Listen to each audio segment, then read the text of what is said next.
नहीं, आज नैब की तरामीम के हवाले से जो 50 के करीब मुख्तलिफ़ तारीख़ों पे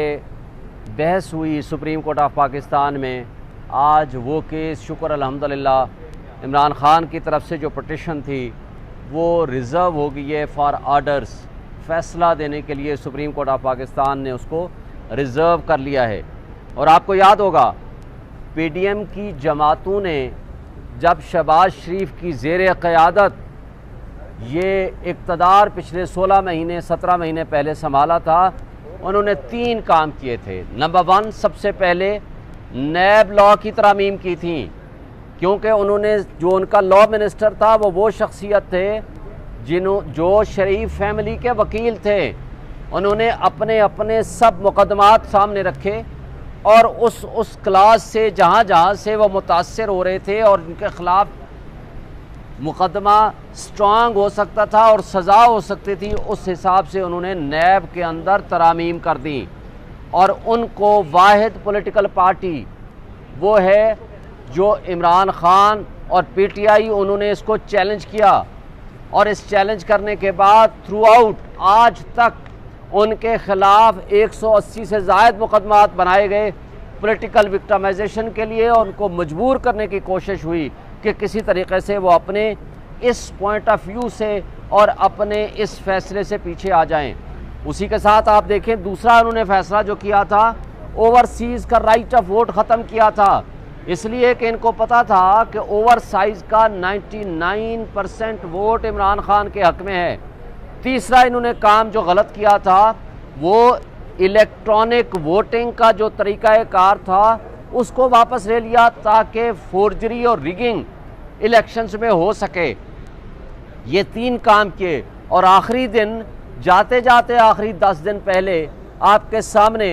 शायद खाकान अब्बासी ने ख़ुद उनके साबिक़ प्राइम मिनिस्टर ने यह इल्ज़ाम लगाया कि इसमें 15 से 25-30 करोड़ के दरमियान रिश्वतें लेके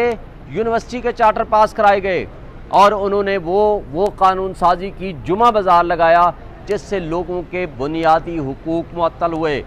लेकिन आज मैं समझता हूँ कि करप्शन हमारे मुल्क का सबसे बड़ा कैंसर है और इस कैंसर के ख़ात्मे के लिए हमने सुप्रीम कोर्ट से इमरान ख़ान ने रुजू किया है और कोई और पॉलिटिकल पार्टी इसके साथ शेयर नहीं किया ना आई है सुप्रीम कोर्ट में, इसलिए कि वो करप्शन के बेनिफिशरीज़ हैं। और आज देखें 16 महीने यहाँ इक़्तिदार के मज़े लेके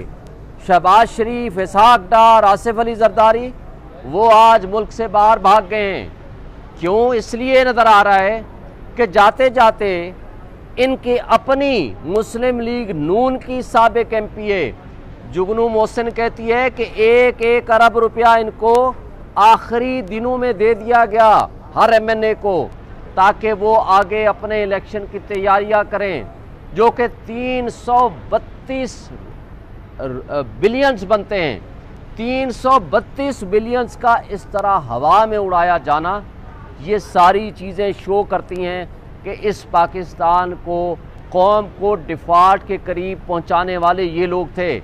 इसलिए इस पे हम बजा तौर पर तवक्को रखते हैं सुप्रीम कोर्ट ऑफ पाकिस्तान से कि वो आईन और क़ानून की बालादस्ती के लिए इसमें जल्दी फ़ैसला करेंगे। इसलिए कि अब जब रिपोर्ट जमा हुई है, इसमें सारी वो हुक्मरान जमातें जो पीडीएम की सूरत में थीं, उन सब के मैक्सिमम के मुकदमात या उनकी फैमिलीज़ के मुकदमात या तो रेफरेंसेस वापस हो गए या जो अंडर इन्वेस्टिगेशन थे वो सारे के सारे ख़त्म कर दिए गए। तो ये वो चीज़ें हैं जिसके ऊपर हमें ये भी अफसोस से कहना पड़ता है कि पिछले 1.5 साल से इसके अंदर बहस जारी है। ये फ़ैसला पहले महीने 2 महीने में आ जाना चाहिए था,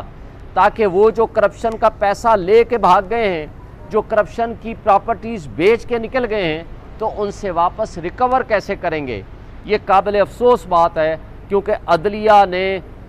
लोगों के बुनियादी इंसानी हुकूक की और आइन के तहफ़्फ़ुज़ की कसम उठाई हुई है। एक सवाल ये भी पैदा होता है कि अगर उन्होंने नैब लॉ बदल दिया है तो तो आम आदमी का, किसी सिटीज़न ऑफ पाकिस्तान का बुनियादी हक कैसे महरूम होता है। मैं ये कहता हूँ कि जब पब्लिक मनी चोरी होती है, पब्लिक मनी, वो आपका हक है, वो मेरा हक है, ये पाकिस्तान के हर शहरी का हक है, वो 25 करोड़ अवाम का हक है। तो आज इस अंजाम को, जहाँ तक महंगाई की दलदल में हमें फंसा दिया है, वो हर उस शख्स जो इस वक्त बिलों के हाथों,